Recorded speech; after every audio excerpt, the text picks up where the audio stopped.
Hello, sports fans. My name is Mark Mortier from Yesterday Sports. You're about to jump into another thrilling sports history moment.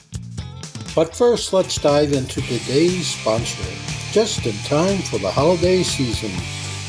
Introducing Art of Words, the brainchild of word artist Dan Duffy from Philadelphia. Dan meticulously crafts stunning images by handwriting relevant words from some of the greatest sports moments in time. These unique, budget-friendly illustrations are the perfect gift, sparking cherished memories and capturing hearts. Choose from city skylines, sports, history, and musicians to find a piece for everyone. And here's the exciting part. For that sports fanatic in your life, gift them a piece of their favorite team or player's history. Art of Words tells a compelling story. Explore collegiate stadiums, each meticulously crafted with every football victory etched in words. Or venture into baseball stadiums, handwritten with every player from the team's illustrious history. Don't wait. Order a print today for yourself and your loved ones this holiday season. Transform your wall into a gallery of captivating art and surprise your family and friends with a print of their own. Use code SHN15 at artofwords.com for a 15% discount on your order in November and December. Visit Art of Words, where words magically transform into stunning art, evoking cherished memories and touching the hearts of those you care about. Again, use the code SHN15 for 15% off at artofwords.com. Welcome to the show, everybody. So glad you're here. So glad you found this podcast. So glad that we can be friends on Spotify, because one guy with a mic sportscast is going to be a lot of opinion. So might as well be friends now, because you might not like me afterwards. So a lot of huge things are going on in the NFL lately. We're going to talk about that today. We're also going to discuss the NFL in review, all the things that happened this NFL season that brought us a game that has basically turned into America's pastime. Sorry, baseball. We're definitely going to break things down for you, and so let's get it cracking. Okay? Did you know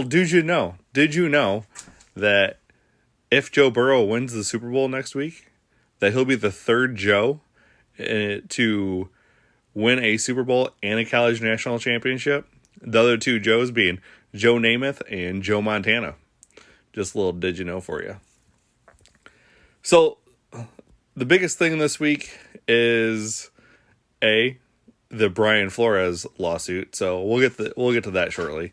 And also, how did Adam Schefter screw up the Tom Brady retirement? Like, I understand you're trying to scoop him. I understand you're trying to get it out there before everybody else. I get that. I totally understand that. That's your job. That's what you do.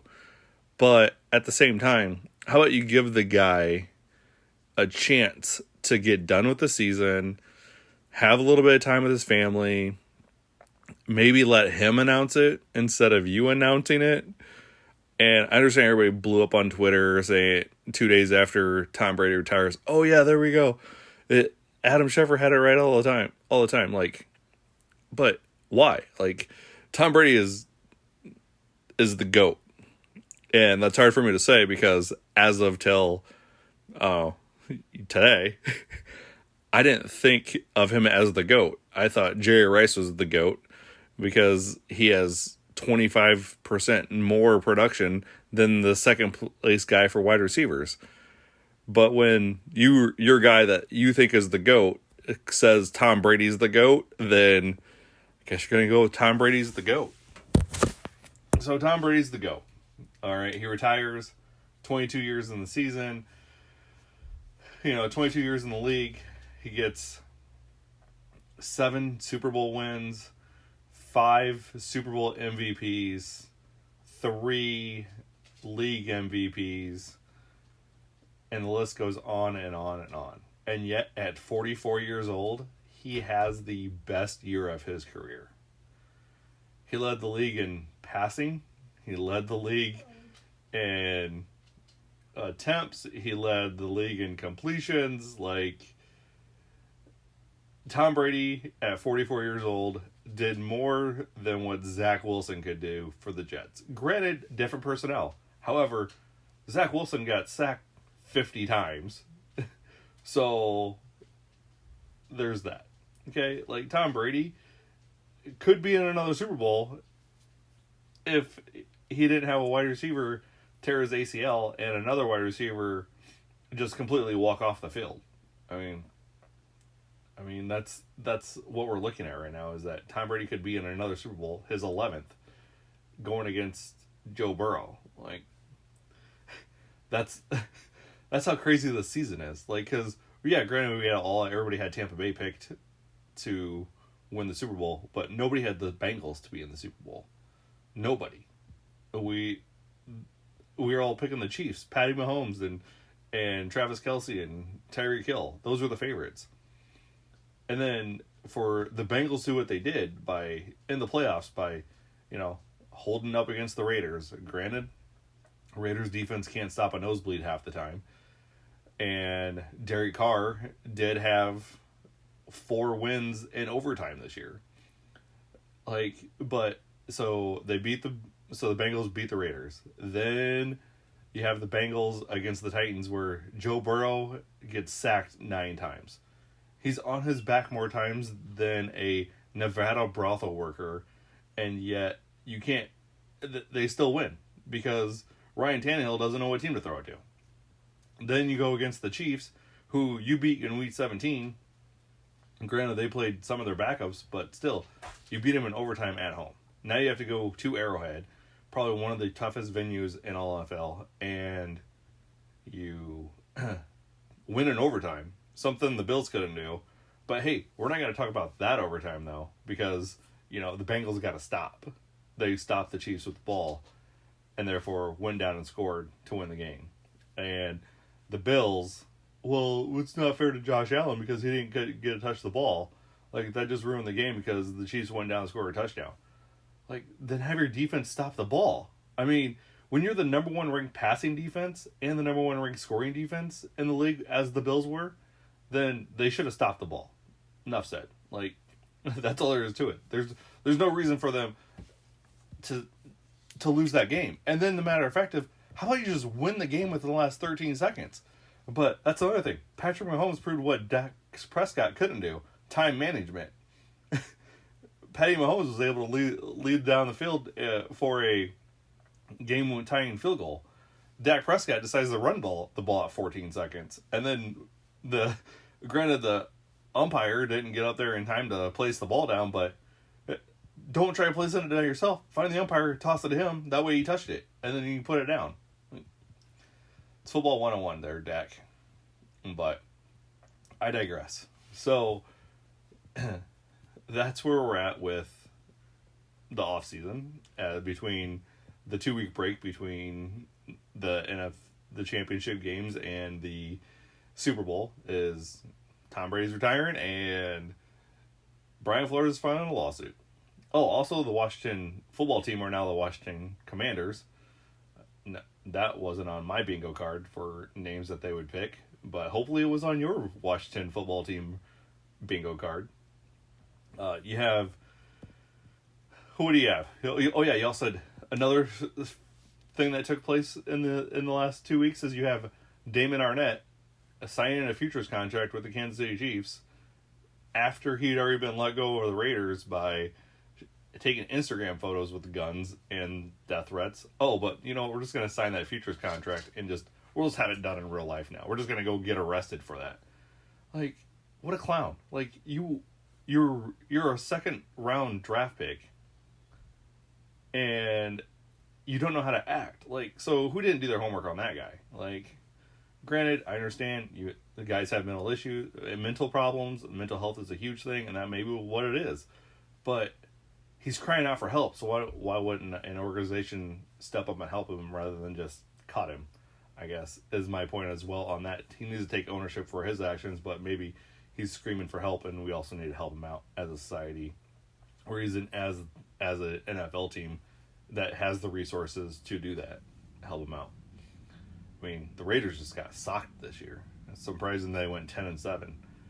They had John Gruden's emails from 2018 pop up. Let's also don't forget that before the season started, they had executives in the front office already quit. So my hypothesis on this whole situation is that those executives quit because John Gruden was able to coach the football team this year. I don't think they leave if John is let go. But then I think John might have a valid case. I mean, the NFL, all of a sudden, those were the only things that came out of the Washington investigation was his emails. So he probably has a case against the NFL. So the NFL's battling two cases this year now. You have the John Gruden emails where he's suing the league, and Brian Flores. Okay, the Brian Flores lawsuit. I mean, the NFL has a problem. Let's be real. The NFL has a huge problem. The NFL has a minority issue with coaches and as executives. Okay? It's been known. That's the reason why we have the Rooney Rule in place in the first place, is to give minorities a chance to earn a job. Now, does that give teams an incentive to hire a minority person to be your head coach? No. However, what's the difference of hiring a minority coach? I mean, let's take Brian Flores, for example. He had back-to-back winning season with the Dolphins. Granted, his 8-game win streak this year was against some of the lowliest teams. However, he still won 8 games in a row. But you did lose against Jacksonville in London to give Urban Meyer his first win. So maybe that's what got him fired. I don't know. But either way, they win 8 games in a row, have a chance to make the playoffs, get down to playoff crunch time, and they showed to be who they are. They couldn't handle the big moments. They couldn't make that playoff push. Whatever. They still ended up 9-8.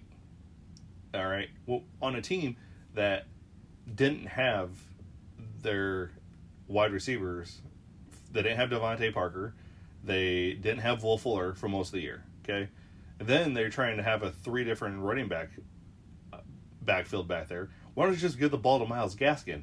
He's your best player on your team. The best player on the team is Myles Gaskin, hands down. If Devontae Parker is not getting open and Will Fuller can't see the field because he's hurt all the time, and basically a wasted year for him because he had a 4-game suspension at the start of the season and then plays 1 game, gets hurt, comes back 2 weeks, 3 weeks later, gets hurt again, and then basically is on and off the field all year long. So he never got into rhythm. I mean, your biggest target's Mike Gesicki. Tua, how about you find your tight end? Let's go that route too. Hey, how about you find Myles Gaskin out of the backfield? Give him the ball. Like, that's another thing I don't understand is why don't we give the running backs the ball more? Get them out in space and let them run. I mean, another perfect example of that is Indianapolis Colts.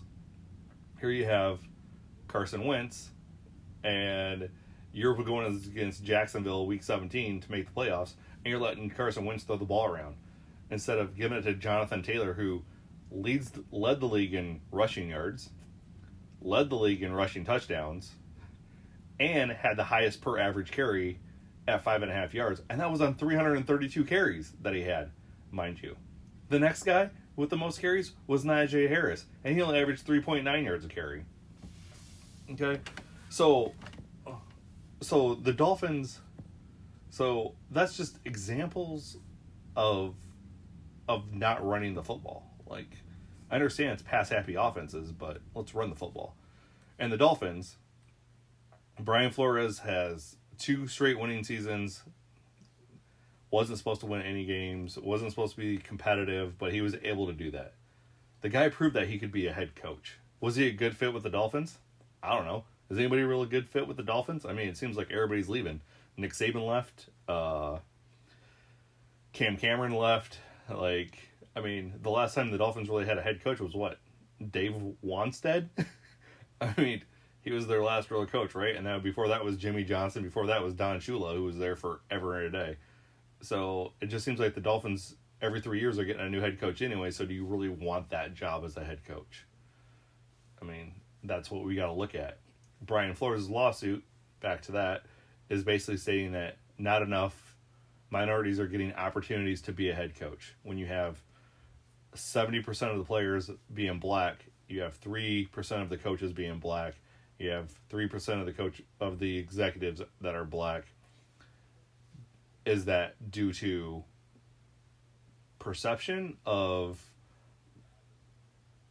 we don't think they're capable of handling those jobs, or since the NFL is such a buddy type system and a good old boy system that we're going to hire our friends, then that's how we do that as well. Because, you know,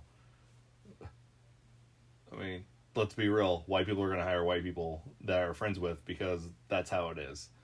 So, I mean, it's a lot of different situations, a lot of topics, and to be honest, Eric Bieniemy of the Kansas City Chiefs, who Brian Flores points out as a perfect example in his lawsuit of being playing in the league for 9 years, being one of the better Colorado running backs. I mean, he was on the same team as Rashawn Salam and Cordell Stewart. So that's, and he was productive for Colorado.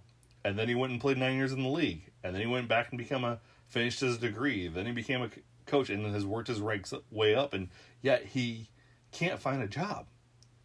And I don't understand that. I mean, Eric Bieniemy should have a job in the NFL, in my opinion. I don't care. I had one of my friends says the other day, who's a Chiefs fan, he goes, well, the reason why Bieniemy can't get a job is because he just proved in the AFC Championship game he doesn't run the ball when he needs to. Well, that could be said a lot of things. I mean, Seattle didn't hand the ball off to Marshawn Lynch at the goal line to win the Super Bowl against the Patriots. Instead, they decided to drop back and throw a slant around, and it's picked off at the goal line. And, you know, Butler becomes a hero, and then he signs a huge contract with the Titans, and then he is out of the league. So, I mean, let's give him the opportunity. I mean, Brian Flores should be a head coach somewhere. With still having vacancies open, he should have a head coaching job somewhere. I mean, the Saints need a head coach. Put him over there. Also, Byron Leftwich, one of the best offensive coordinators that is in the league. Granted, I mean, has used Tom Brady the last 2 years, but his first year was with Jameis Winston. And granted, Jameis Winston went 30 for 30 TDs and 30 INTs, the first time that's ever been done. But he still had Jameis Winston as quarterback, who then went and had to become Drew Brees' understudy because they brought in Tom Brady. But Byron Leftwich has been around. I mean, Jacksonville, give Byron Leftwich the job. That's all you got to do. Like, he's going to probably bring in some guys that have experience to where he needs to do and just work his way up. Matt Nagy didn't get his due in the Chicago, but he's a servable head coach. Like, there's guys that are getting fired from positions that shouldn't be getting fired from positions as head coaches. Like you gave Nagy 4 years. Maybe fire the GM first, okay? But I'm getting a little off topic here. Back to Flores' lawsuit. It's bare bones. It's putting the National Football League on notice that they need to hire more minorities. Maybe they need to relook at the Rooney Rule, because if you have the Rooney Rule, you have to create a rule in order to interview minorities. You're not doing it properly anyways. So I don't know what's going to come out of this lawsuit. I hope it's going to end up being good for one way or another. Some of the salacious things in there, though. Stephen Ross, $100,000 for losses, just came out and blasted that. But I don't know. Stephen Ross seems kind of shady to me anyways. Bill Belichick's text. Maybe he got the wrong Brian. Maybe he was really trying to just text Dabble and congratulate him and accidentally texted Flores. I don't know how close Bill Belichick is to Brian Dabble, so can't really agree with that. I mean, John Elway can come out and say, I wasn't hungover, but if anybody watched him during that Denver Broncos celebration after winning the Super Bowl, I'm pretty sure the guy was drunk then. I could definitely see him showing up hungover for an interview. I understand it's John Elway, and he's like the Broncos godsend thanks because he didn't want to go play for the Colts. But let's be real. John Elway is not a good executive, and John Elway could definitely be that guy that shows up to an interview hungover. All right, now that we got the hard part out, I think, now let's have the fun part, okay? The fun part is... All right, now the fun stuff. Let's talk about some stats that happened this year, okay? Let's get down to the nitty-gritty. These are the stats that we're going to look at when we do our fantasy football podcasts throughout the summer. We're going to break down each week. We're going to do, the plan is to do each individual category. So you have quarterbacks, running backs, wide receivers, tight ends, your flex options, your kicker, and your defense. I mean, if anybody has a punter they need to know of, we got you covered on this as well, okay? So this is going to be a little bit of a preview of what stats we're going to look at when we decide to do, when we have our fantasy football comes out this summer. So let's start with who led the league in passing yards this year. Well, I believe I already said that in the podcast, and that would be Mr. Tom Brady himself. 4th time leading the league in passing yards. Oldest player to ever do so. Oldest player to ever score a rushing touchdown this year as well. His 4th time is only behind Drew Brees, who had 7, and Dan Marino, who had 5. So that's pretty good company for Tom Brady, right? I mean, two of the best quarterbacks around. Then you have Jonathan Taylor, who led the league in rushing attempts with 332. He had 1,871 yards. He had 18 rushing touchdowns, and he had a 5.5 yard carry, average per carry. Was he back at Wisconsin this year? I mean, because those are the numbers that you put up against Northwestern. Those are the numbers you put against Indiana. Those are the numbers you put up Michigan State. Those are the numbers that Jonathan Taylor, Melvin Gordon, and Ron Dane have all shown that Wisconsin football does. So for him to come out here and do that in the NFL as well, it's just mind-boggling. Nick Chubb did have 5.5 yards per carry as well, but he did it on 270 carries. The next guy behind Jonathan Taylor in carries was Najee Harris with 309, but he only had a 3.9 yard per carry average. So, Frank Wright, if you're listening to this podcast, my man, those stats right there of Jonathan Taylor are the reasons why you should hand the ball off to Jonathan Taylor. Last game of the year, Week 17, Colts, Jaguars. You're trying to win the game with Carson Wentz as you're throwing the ball. You don't have the playmakers to do it. You had, Michael Pittman Jr., no knock against you, bro, but you're not separating yourself in the league. And you may be the Colts' number 1 wide receiver, but you'd be the number 3 or number 4 on some other team. Except for the Raiders. Raiders could use you. But you're still going to be the 3rd option, though. That's what I'm saying. You're going to be the 3rd option because they're going to go to Renfro and Waller first. So, Zach Pascal, proved himself to be a good, serviceable wide receiver. Just not a guy that you can rely on. You have a couple tight ends, Jack Doyle, that, by Kaz Yamazaki. All right, so you're going to have Mitch Garver, who you got in the trade for Isaiah Kenner Falfella. You're going to start him at catcher. First base, you're going to run out Nate Lowe You got Marcus Simeon, who was a huge bonus for that Toronto team last year.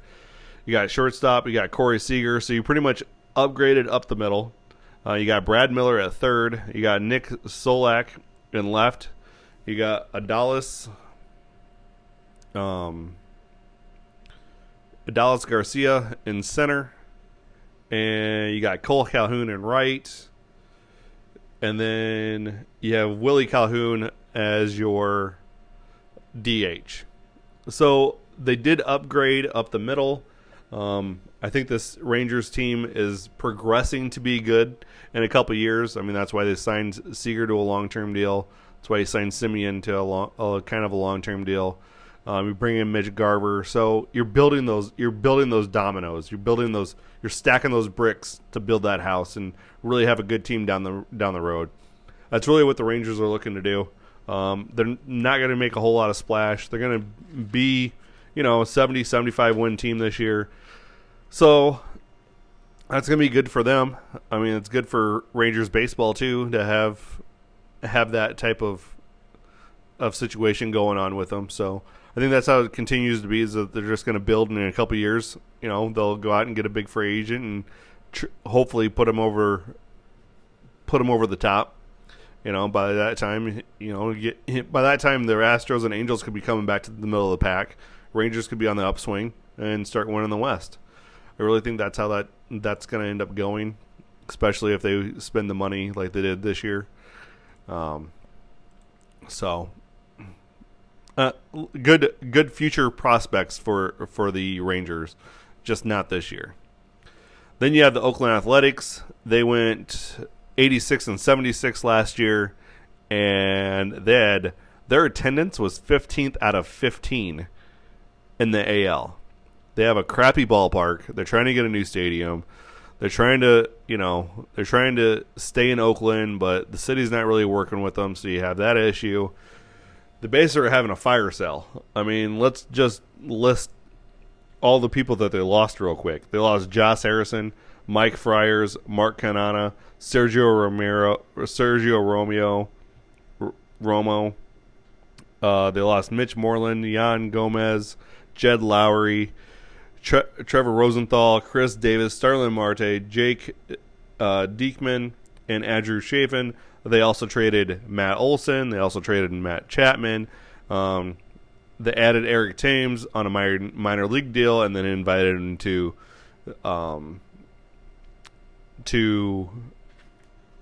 spring training. And guess what? After you trade Matt Olson, guess who's your first baseman now? Eric Thames.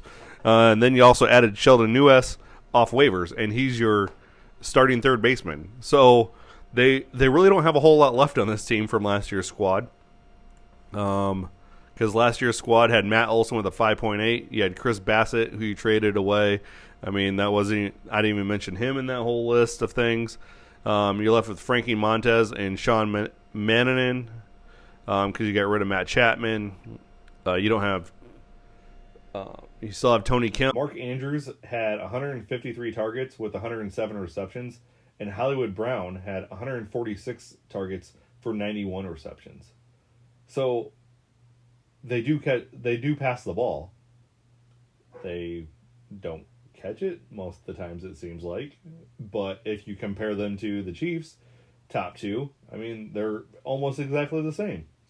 You have the Chiefs with Travis Kelce at 134 targets at 92 receptions, and Hill was 159 at 111. But the difference is the yards on which they caught the ball. So this is the yardage where the reception happened. I'm not talking about after the reception, okay? So the average reception yard for Mark Andrews is 8.9 yards. Obviously, he's your tight end. You're going across the middle to try to get that first down on 3rd and 10, 3rd and 8. So that's your guy, okay? Marquise Brown, 6.9. Like, I didn't think the Ravens ran slants, but apparently they run slants, and they're a lot shorter than what the Raiders do. Then you have, so that's the Ravens side of it. The Chiefs side of it, you have Kelce at 8.4 yards, so he's not getting down the field near enough, but he's more of a threat to stretch the field than we think of Mark Andrews. So Kelsey's getting double covered a lot more often, getting bracketed by a linebacker or a safety more often than what Andrews is. I bet you that changes because now Andrews has had 2 straight big years on the receiving end for the Ravens. Then you have Hill, who had 7.8 yards at each reception, which is about right because they run bubble screens. They hit him with the big play every now and then, but they run a lot of bubble screens with him. They run a lot of slants with him.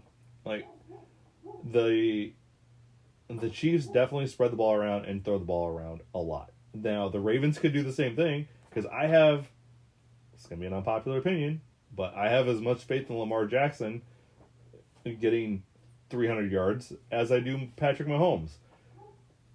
But you look at Lamar Jackson, you think more of him as a runner. Now, he is probably the best dual threat quarterback since Randall Cunningham.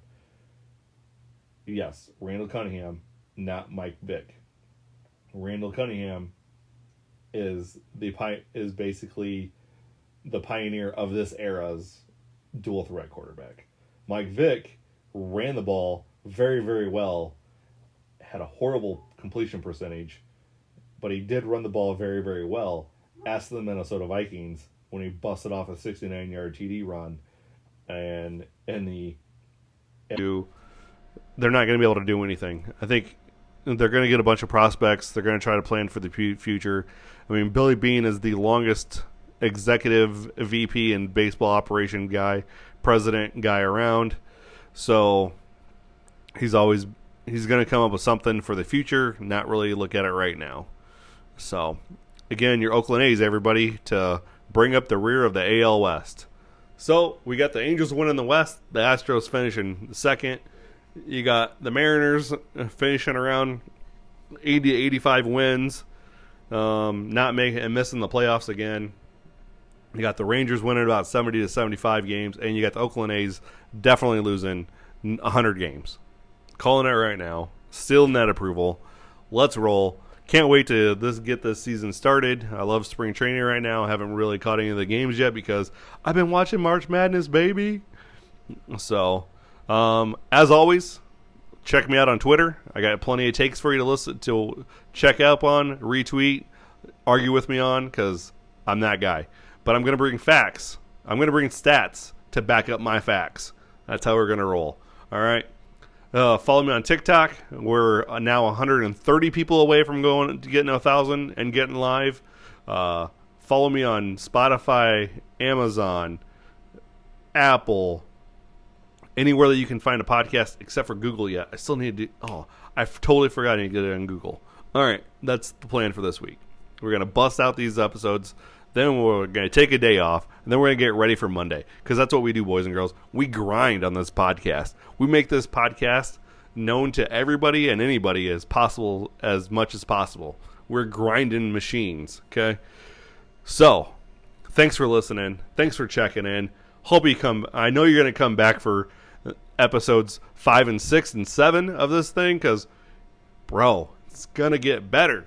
It's just the takes are going to get even better. It's going to be so fantastic. So, y'all have a good day, good night, good evening, good morning. Peace out. Hey there, sports history fan. This is Arnie Chapman, a.k.a. the Football History Dude, and I wanted to thank you for stopping by to listen to another episode here on the Sports History Network. Our podcasters are passionate about uncovering and sharing sports stories from yesteryear. And if you didn't know it already, we have over 30 shows across the network covering all sorts of sports history topics. In fact, here's a glimpse into one of our awesome podcasts here on the network. The Pigskin Tales podcast is all about the lesser-known pro football players. Yes, there are stories about the ones we know, like Brad Tarkenton and Harold Red Grange. But have you ever heard of Ernie Nevers? How about Dave Osborne or even Grady Alderman? These men created their own path to the NFL. How did they do it? Listen to the Pigskin Tales podcast, now streaming on your favorite music platform. Go to pigskintales.com. How about that? I bet you're super hyped to go listen to that new podcast, right? Well, to learn about this show and all the other podcasts on the network, head over to sportshistorynetwork.com sportshistorynetwork.com/podcasts. Again, that's sportshistorynetwork.com/podcasts. Head over there today to find your next favorite sports history podcast.